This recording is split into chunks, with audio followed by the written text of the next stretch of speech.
Hi guys, and welcome to another video. And in this lesson, we're going to be looking at the conservation of mass. Now, conservation of mass is very important in a chemical reaction because, as you've probably seen before, we have reactants on the left-hand side of the arrow, and we have products on the right-hand side of that arrow. Now, during a chemical reaction, no atoms are lost or gained. And this is why we balance chemical equations, because the same number of atoms in the reactant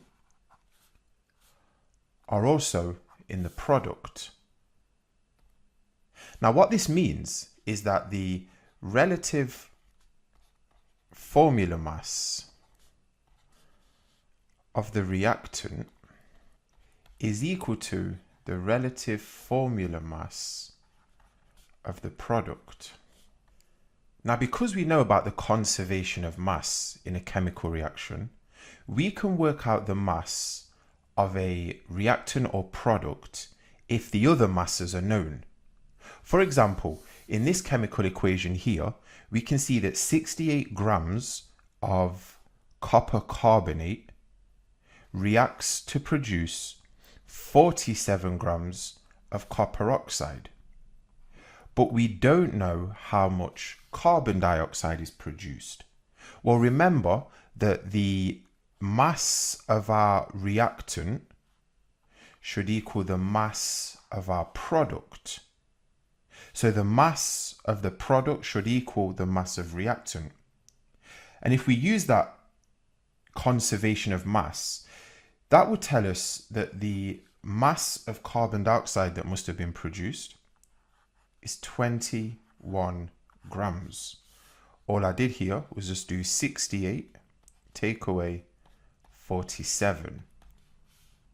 And you can see that 21 grams add 47 grams would be equal to our 68 grams in reactant.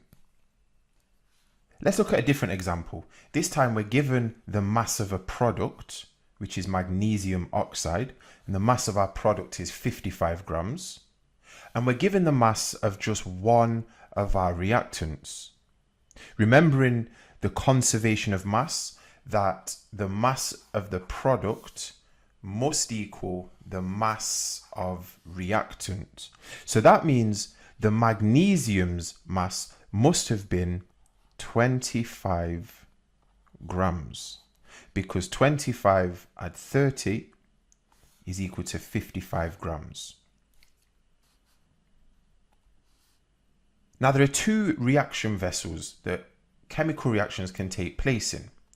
Here we have what's called a closed system. And we call this a closed system because no reactant or product can get out. And we can see here that this bung at the top of the test tube is stopping any reactants or products from escaping. In a closed system, the mass will not change.